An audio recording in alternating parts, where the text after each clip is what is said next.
Every family business has two ledgers, the one the accountant sees with columns for revenue and cost of goods sold and quarterly tax estimates, and the one nobody writes down, the one that tracks who showed up at 4 in the morning when the walk-in cooler died, who stayed until midnight reconciling the POS system after your father refused to learn the new software, who gave up a corporate job in Chicago to come back to Pennsylvania because someone said the word legacy and made it sound like love.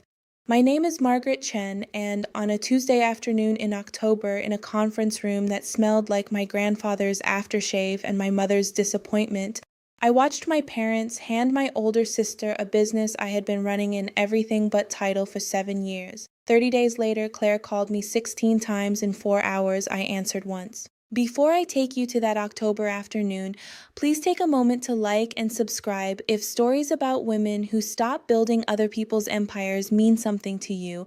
And in the comments, tell me where you're watching from and whether you've ever worked for family. I read every single one. Now let me take you back to October 14th.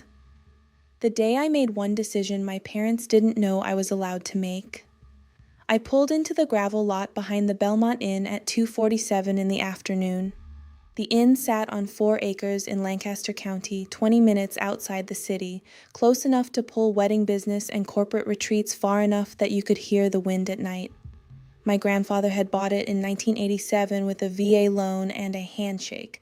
18 rooms, a dining room that seated 60, a wraparound porch my grandmother had painted white every spring until she died. I had the quarterly reports in a leather folder on the passenger seat. 3 months of numbers I'd pulled together while managing our rebrand, our new supplier contracts, and the renovation of the West Wing that had come in under budget for the first time in a decade. My father's truck was already there, so was Claire's Audi. I locked the car. I did not look at my phone. I knew what this meeting was about. My mother had said the word transition 3 times during Sunday dinner. My father had said the word succession twice. Neither of them had said my name. I walked through the kitchen entrance. Our sous chef Marcos was prepping fennel for the evening service. He looked up Maggie. They're in the office. I know you, okay? I nodded, I lied. The office was on the 2nd floor, the old sunroom my grandfather had converted in 1991. The door was open. My parents sat on one side of the table. Claire sat on the other, her hands folded, her posture straight. She was wearing the navy suit she'd bought for her MBA graduation 4 years ago. She had worn it twice since my father gestured to the chair beside Claire. Sit, Maggie. We need to talk about next steps. I sat. I set the folder on the table. I did not open it. My mother started, which meant she had practiced your father, and I have been thinking a lot about the future of the Belmont, about legacy, about what your grandfather would have wanted. I counted 3 seconds. We've decided, my father said, that it's time to hand over operational control to the next generation. I waited. We're naming Claire as managing partner effective November 1st. The room was very quiet. Claire turned to me. Her smile was warm and empty in equal measure. Maggie, I'm really hoping we can do this together. You've been amazing with the day-to-day, and I want to make sure we keep that energy. My father nodded. You'll stay on as operations manager, same salary. Claire will handle vision strategy, client relationships. I opened the folder. I turned it so they could see the top page. This is Q3 revenue, up 18% year over year. Occupancy rate at 92%, highest since 2005. We landed 2 corporate contracts, both multi-year. The dining room is booked for 12 weddings next season. My mother's face softened in a way I had learned to recognize as pity, sweetheart. We know you've worked very hard. Claire has the graduate degree, my father said. She has the network. She has the vision we need to scale.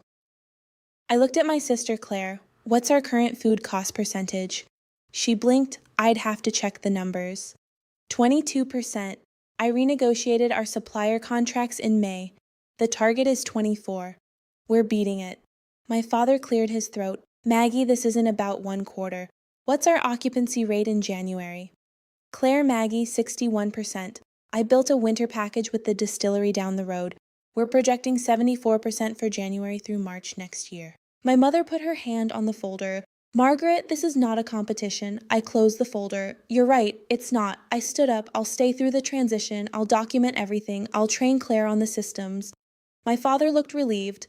After that, I said, I'm out. Claire's smile faltered, out, I'll resign. Effective. December 1st. My mother stood. Honey, you don't mean that. This is your legacy too? I looked at the three of them. No, Mom, it's hers. I left the folder on the table. I walked out of the office. I took the back stairs so I didn't have to pass the kitchen.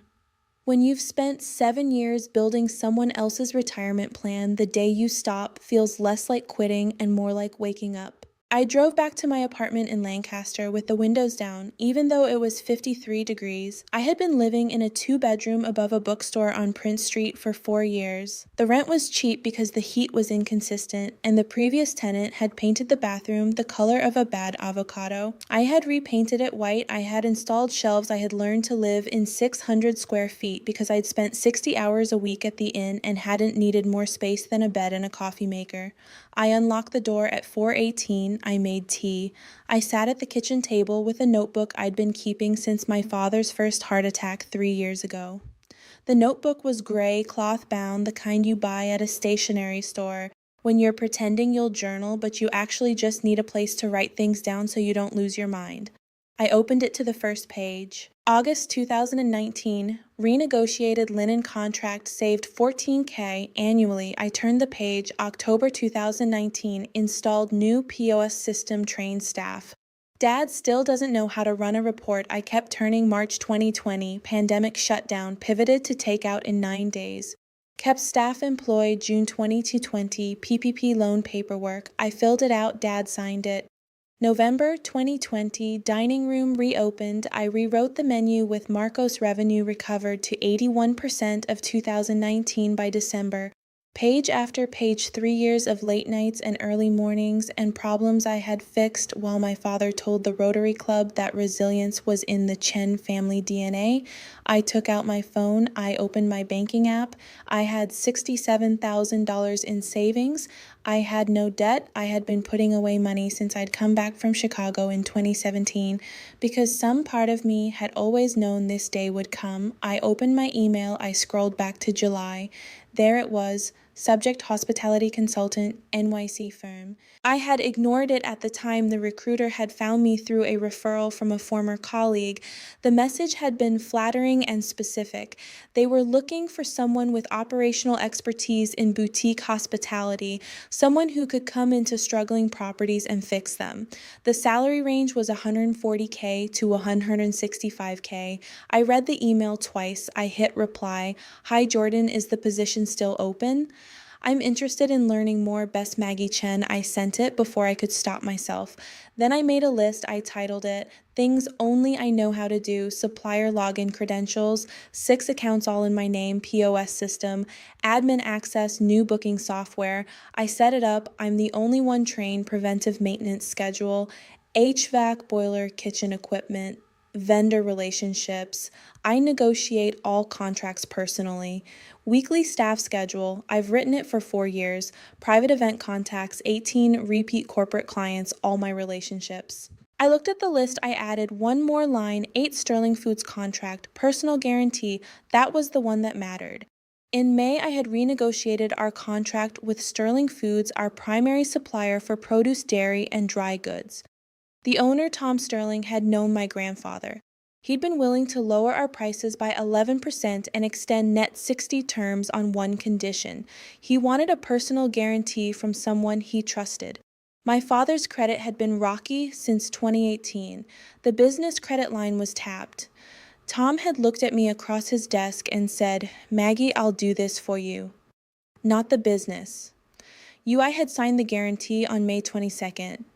Sterling Foods now extended us $18,000 to $22,000 in credit every month. Our food costs had dropped. Our cash flow had stabilized. The guarantee was the spine of our current model. It was in my name, not the business's name, mine. I opened my laptop. I pulled up the contract I'd saved as a PDF. I read section 7.4. Guarantor may terminate this agreement with written notice of no less than 30 days. I read it again. I opened a new document I wrote 4 sentences to. Tom Sterling, Sterling Foods, from Margaret Chen. Date October 14, 2024. Re-termination of personal guarantee. Dear Tom, Per Section 7.4 of our agreement, dated May 22nd, 2024. I am providing written notice of my intent to terminate my personal guarantee, effective November 14th, 2024. Thank you for your partnership. Please contact the Belmont Inn directly for any future credit arrangements. Best, Margaret Chen. I read it 5 times. I did not send it yet. Timing I had learned in 7 years of hospitality is everything. The next morning, I met my friend Lena for coffee at a place on Orange Street. Lena had worked with me at the inn for 2 years before leaving to manage a hotel in Philadelphia. She knew my family, she knew the business, she knew what I was about to say before I said it. They gave it to Claire. Yep, Lena drank her latte. She didn't look surprised. What are you going to do? I'm leaving December 1st. Good, I'm pulling my guarantee on the Sterling contract. In 30 days, Lena set her cup down. Maggie, what that contract is the only reason their food costs aren't underwater? I know. If you pull it, Tom's going to revert to standard terms, maybe kill the credit line entirely. I know, she sat back. You're really doing this? I signed that guarantee personally, Lena. Not as an employee, as me. Claire doesn't even know it exists. Does your dad? He knows. I renegotiated the contract. He doesn't know how. Lena smiled with one side of her mouth, which was how she smiled when she was proud of you and worried for you in equal measure. When are you telling them? I'm not Maggie. They'll find out November 15th when Tom sends the new terms. That's cold. That's 30 days notice. It's contractual. Lena raised her cup. To cold, I raised mine. That afternoon, I sent the letter to Tom Sterling. He called me 16 minutes later. Maggie, I just got your email. I know I'm sorry for the short notice, you leaving the inn. Yes, he was quiet for a few seconds. Your dad, no, he knows I'm leaving. He doesn't know about the guarantee yet. You want me to call him? No, just send the new terms. November 15th standard credit process. Tom sighed. Maggie, I'm going to be honest. Without your guarantee, I'm moving them to net 30 and a $5,000 credit cap. Maybe less, that's fair. It's going to hurt them, I know. Another pause. Your grandfather would have liked you, kid. Thanks. Tom, I hung up. I sat in my car in the bookstore parking lot for 11 minutes. I did not feel guilty. Guilt is what you feel when you've done something wrong. I had done something structural. There's a difference. The next 3 weeks moved like water. I showed up at the inn every day at 7 a.m. I documented every process. I walked Claire through the POS system, the booking software, the supplier orders, the maintenance schedules. She took notes on her iPad. She nodded at the right times. She did not ask about the Sterling contract because she didn't know to ask. My father pulled me aside on October 29th. Maggie, I want you to know we appreciate everything you've done. Thanks, Dad. You're still family. You'll always have a seat at the table. I know he looked uncomfortable, which meant he was about to ask for something. Claire's going to need you on call for a few months, just while she gets her feet. Under her, I'll be available through November. Dad, after that, I'm moving to New York. His face changed. New York. I accepted a consulting job. I start December 9th. You didn't tell us you were interviewing. You didn't ask. I walk back to the office. I close the door. I did not slam it. A boundary without consequence is just a suggestion. November 15th fell on a Friday. I was in New York that day apartment hunting in Astoria with a realtor named Priya who had found me 3 options under $2,400 a month. My phone started ringing at 10:47 a.m. Claire, I didn't answer. Claire again, I didn't answer. My father, I didn't answer. My mother, I didn't answer. At 11:20, a voicemail from my father, Maggie, call me. We have a problem with Sterling. At 11:56, a voicemail from Claire Maggs. I don't understand what's happening. Tom is saying we're over our credit limit and he's not delivering tomorrow's order. Can you call him, please? At 12:30, a text from my mother. Honey, your father is very upset. Please call. Please. I turned my phone off. Priya showed me a 1-bedroom with hardwood floors and a kitchen window that faced a community garden. This one's my favorite, she said. I'll take it. I signed the lease that afternoon. I turned my phone back on at 6 p.m. 42 missed calls. I blocked out an hour. I listened to the voicemails one by one. My father's voice progressed from confused to angry to something close to panic. Claire's voice progressed from confused to pleading. My mother's voice stayed steady. She was the one who had figured it out. Her last voicemail left at 4:17 p.m. Margaret I spoke to Tom. He said you pulled your guarantee. He said you did it 4 weeks ago. Honey, we need to talk about this.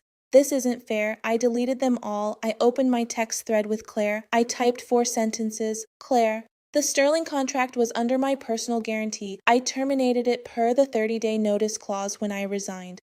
You'll need to renegotiate with Tom directly or find a new supplier. Good luck with the transition. I didn't add my name. She knew who it was from. I hit send. Then I went to a Thai place 2 blocks from my new apartment and ordered pad CEW and sat by the window and watched people who didn't know my name walk past freedom. I had learned often tastes like takeout eaten alone.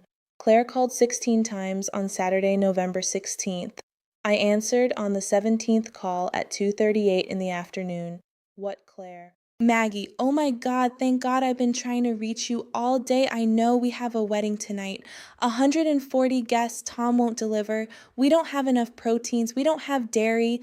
Marcos is freaking out. Call another supplier. They want payment up front. We don't have the cash. I didn't say anything, Maggie, please. Can you call Tom? He'll listen to you. No. What I said, no, Claire. Her voice went higher. Maggie, you can't do this. This is our family's business. It's your business, Claire. You're the managing partner. Manage it. That's not fair. You're right. It's not. I could hear her breathing on the other end of the line. What do you want? She asked. It was the first honest question she'd asked me in 10 years. I don't want anything. Claire, I'm out. Maggie, you wanted the business. You have it. Figure it out. I hung up. I did not block her number. I just stopped answering. On Monday, my father called from the inn's main line. I answered because I had been waiting for this one. Margaret, hi, Dad. You know what you've done? Yes, you've put us in an impossible position. I gave 30 days notice. That's more than contractually required. You sabotaged your sister. I sat down on the floor of my empty apartment. The movers weren't coming until Wednesday. I had a sleeping bag, a suitcase, and a folding chair. Dad, I signed that guarantee as an individual, not as an employee. I was allowed to terminate it. You knew what it would do. Yes. Then why I looked at the wall, because for 7 years I built that business, I fixed what was broken, I grew the revenue, I saved you during the pandemic, and you handed it to Claire because she has an MBA she's never used and I don't. Silence, Dad, I'm not angry, I'm done. Your mother is devastated. Tell Mom I'll call her when I'm ready, Margaret. I have to go, Dad. I hung up. I sat on the floor of the empty apartment for 22 minutes. I did not cry. I had finished crying about the Belmont Inn 3 years ago. I just hadn't left yet. On November 21st, Claire sent an email to my personal address. Subject, can we please talk? I opened it, 5 paragraphs. She wrote that she was overwhelmed. She wrote that she hadn't understood how much I'd been doing. She wrote that Mom and Dad were fighting. She wrote that the wedding on the 16th had been a disaster. They'd had to comp half the bar and the bride had cried. She wrote that she needed help. The last line, Maggie, I can't do this without you. Please, I read it twice. I wrote back in 3 sentences. Claire, you can do this. You just have to do it differently than I did. Good luck, I didn't sign it. I didn't need to. I started my new job on December 9th. The firm was called Halstead Hospitality Group. We consulted for boutique hotels, inns and restaurants in the Northeast. My title was Senior Operations Consultant. My first project was a failing bed and breakfast in Vermont. The owners were a couple in their 60s who had bought it as a retirement dream and were now 3 months from bankruptcy. I spent 4 days on site. I audited their systems. I renegotiated 2 supplier contracts. I rewrote their pricing model. I trained their small staff on a new POS system. On the 5th day, the owner, a woman named Ellen, sat across from me at her kitchen table and cried, I didn't know it could be this simple. It's not simple, I said. It's just structural. She smiled. You're very good at this. Thank you. I flew back to New York on a Sunday evening. I walked into my apartment in Astoria. I made tea. I sat on my couch, my own couch, bought with my own money, and looked at the kitchen window that faced the garden. I didn't think about the Belmont. I thought about the next project, a small restaurant in the Berkshires, a hotel in the Hudson Valley, a catering company in Providence. I thought about building something that had my name on it, not in ownership, in authorship. On December 23rd, my mother called. I answered, Hi, Mom, Maggie. Her voice was soft. How are you, honey? I'm good. Are you coming home for Christmas? I looked out the window. Someone in the garden was hanging lights on a small tree. No, Mom. Not this year. Silence. Okay, how's Claire? She's learning good. My mother took a breath, Maggie. I need to say something. I waited. You were right. I didn't see it. I should have. I closed my eyes. Thanks, Mom. I'm not asking you to come back. I know that's not fair. I just wanted you to know I see it now. Okay. I love you, sweetheart. I love you too. We hung up. I sat with the phone in my hand for a long time. Forgiveness, I had learned, is not the same thing as reconciliation. You can offer one without agreeing to the other. In January, Claire texted me, "Hey, I hired an operations manager. Her name is Priya. She's good. Thought you'd want to know," I texted back. "That's great. Claire, good call." She sent a photo 2 days later. The Belmont's new sign. They'd repainted it. New year, new look. I liked the message. I didn't reply. In March, my firm promoted me to principal consultant. I got my own team, 3 junior consultants, all of them hungry, all of them good. I taught them what I knew. I taught them how to see the structure underneath the crisis. I taught them that a failing business is almost never about effort. It's about systems. One of them, a 26-year-old named Kara, stayed late one Friday going over a contract for a client in Pennsylvania. "Maggie, can I ask you something?" "Sure, how do you just walk away? When you've built something and someone else screws it up," I looked at her. "You don't walk away from what you built, Kara. You take it with you. The skills, the knowledge, the proof that you can do it." She nodded slowly. "The business stays behind. You don't." I smiled. "Exactly. If you've stayed with me this far, I want you to know something I've heard from dozens of people who worked for family who gave years to something they were told was theirs, only to watch it go to someone else when it mattered. If that's you, please like this video so I know you're here. And if you've ever walked away from something you built because staying would have cost you yourself, drop one word in the comments: free. Some families only value your work when you stop doing it for free. My parents called the Belmont Inn a legacy, but a legacy you're not allowed to inherit is just a job with bad boundaries. I didn't burn the inn down. I didn't sabotage my sister. I removed my name from a contract I had signed as an individual. That's not revenge, that's sovereignty. The Belmont is still running, Claire is still learning, my parents are still there, and I'm here in New York, building hotels I'll never own and fixing problems I didn't create. That's not the ending I expected when I walked out of that meeting in October, but it's the one I chose, and for the first time in 7 years, I'm working for someone who signs my paycheck and doesn't call me for Thanksgiving guilt.